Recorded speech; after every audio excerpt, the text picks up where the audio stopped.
Be ready. 10 seconds to go.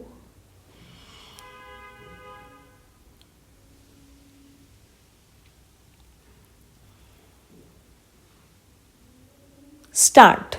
Sir, regarding the capital gains, I would suggest that previously, in the case of capital gains, if the money was deposited in the nationalized bank for a period of 3 years, then no capital gains tax was paid, but at the same time, government has no money for circulation. It is for consideration whether the government is benefiting by the present system or it was benefiting more by the previous system, and if necessary, if you increase the period from 3 years to 5 years, I suppose more money will be available for circulation and use. Sir, I would like to mention that in the case of wealth tax, one car is exempted. Now, the value of the car is around rupees 75,000, I suppose. I do not know which car comes for rupees 75,000 these days. The minimum price of car in India is about rupees 2 lakh, and if I am correct, then this must be looked into and we must adopt a realistic approach. I now come, sir, to the Ministry of Health.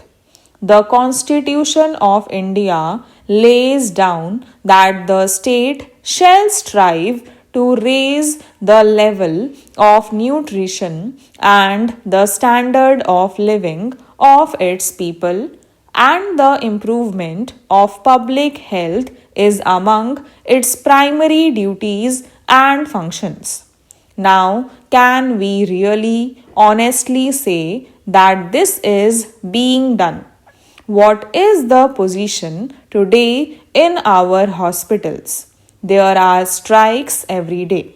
There is go slow every day. Then there is the shortage of medicines.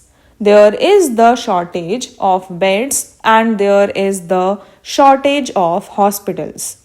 So, it is absolutely necessary that more provision should be made for hospitals and for medical care of the people, because this is one of the essential items and we need more hospitals and better care of health.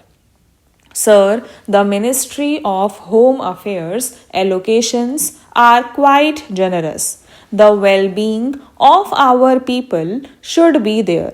The people, particularly the minorities and the scheduled castes and scheduled tribes, have a feeling of uneasiness, and that feeling of uneasiness has to be removed by improving the law and order situation. There has been a long standing demand for a paramilitary force. I do not understand why there is delay in having a mixed type of paramilitary force, because this will restore the confidence of the weaker sections of the people. Sir, similarly, I would like to point out that the Minorities Commission has been appointed. But what is its function? It is only an advisory body. Nobody cares for its report. Nobody cares for its suggestions. And therefore, this Minorities Commission should be given statutory power, or otherwise it should be abolished.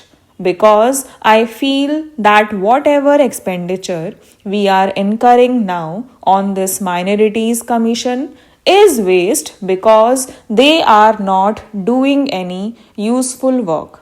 And it is no fault of theirs because we have not equipped them, we have not given them adequate powers, we have not provided them necessary facilities to do their work not only at the center but even in the states.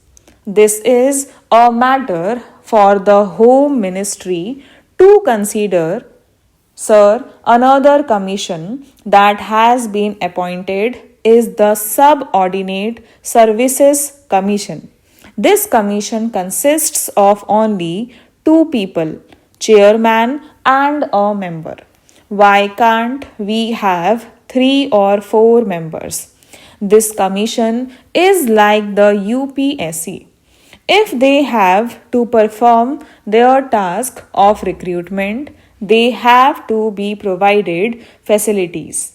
The commission should be expanded and provided with 1 or 2 more members. This shall enable greater amount of clarity in understanding among the members. No doubt the finance minister has been very liberal comparatively this time, but it is still not enough. Adequate funds have not been provided for essential services for the capital. The population of Delhi is more than 1 billion people. What is happening today?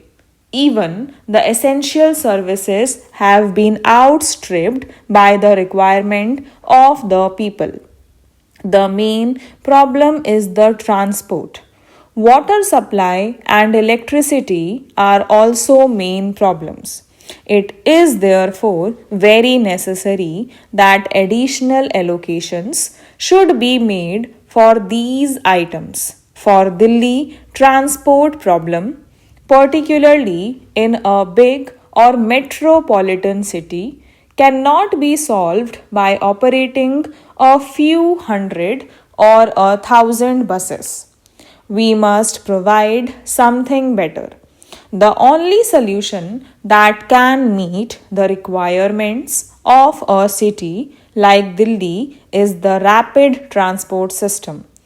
A rapid transport system should be provided for Delhi irrespective of the cost involved because cost is not the only consideration. The consideration is that the people should get the facility and that facility has to be provided and should be provided as early as possible. The Ministry of Transport is responsible for the transport problem of the whole country. India is one of the countries which has the largest network of roads. Therefore, we have to ensure that proper type of transport facilities are provided in rural, urban, and metropolitan areas also. Stop.